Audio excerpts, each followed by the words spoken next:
11ই চৈত্র ১৪৩২ সন হুগলি জেলার রায়বাজার দুর্গামাঠ সম্মুখে মুখার্জি বাড়ির ১০০ বছরের পুরনো ৮৮তম অন্নপূর্ণা ও বাসন্তী পূজার সূচনা হয়। অন্নপূর্ণার পুজোয় ৫,০০০ মানুষের জন্য অন্নভোগের আয়োজন করা হয়। ২৬শে মার্চ ২০২৬ শ্রী শ্রী বাসন্তী পূজা উপলক্ষে বেশ কিছু বিশেষ অতিথি উপস্থিত ছিলেন। বিভিন্ন প্রান্ত থেকে আসা মানুষের সমাগম ভরে গিয়েছিল মুখার্জি বাড়ি। সুপ্রিম কোর্টের আইনজীবী মাননীয় জয়দীপ মুখার্জির উদ্যোগে আজকের এই অন্নপূর্ণা পূজায় উপস্থিত ছিলেন প্রাক্তন বিচারপতি, কলকাতা হাইকোর্ট বিশ্বজিৎ ভট্টাচার্য ও অশোক দাস মহাশয়। এছাড়াও বিভিন্ন পদমর্যাদাপূর্ণ ব্যক্তিগণ উপস্থিত ছিলেন। তার কিছুটা অংশ আমরা তুলে ধরলাম আপনাদের কাছে।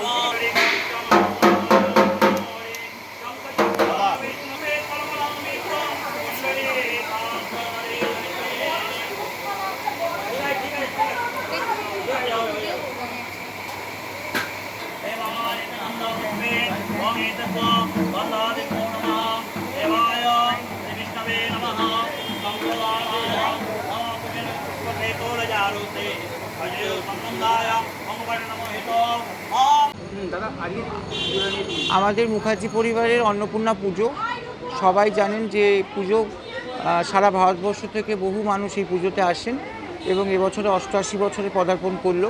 আমার ঠাকুমা প্রয়াতা কমলারানী মুখোপাধ্যায় এবং আমার স্বর্গত পিতা শৈলেন্দ্রনাথ মুখোপাধ্যায় এবং মাতা মলয়া মুখার্জি তারা এই পুজো চালিয়েছেন। তারপরে এখন বর্তমানে আমি এই পুজো চালাচ্ছি তাদের অবর্তমানে, এবং এই পুজোতে আজকে কুমারী পুজো থেকে আরম্ভ করে হোম, সপ্তশতী চণ্ডী যজ্ঞ এবং বহু মানুষ তারা আসেন বিভিন্ন জায়গা থেকে এবং বহু মানুষ প্রসাদ নেন, আজকে ভোগ প্রসাদ খায়। তো আমি মা অন্নপূর্ণার কাছে প্রার্থনা করব আমরা যেন সবাই ভালো থাকি। সবাই আসবেন, হাইকোর্ট, সুপ্রিম কোর্ট থেকে বিভিন্ন দেশের রাষ্ট্রদূতরা তারাও আসবেন। তো বহু মানুষ আসেন, বহু মানুষ তারা মায়ের আশীর্বাদ দেন। অন্নপূর্ণা পুজো তো আমাদের বাঙালির করতে একদম প্রিয় দেবী এবং অন্নের দেবী, এবং তিনি সবাইকে ভালো রাখেন। এবং অন্নদামঙ্গল কাব্য যদি আপনি পড়েন তাহলে দেখতে পাবেন যে সেখানে বলছে আমার সন্তান যেন থাকে দুধে ভাতে, এবং সেই জন্য মা অন্নপূর্ণার কাছে প্রার্থনা সবাই আমরা ভালো থাকি যেন।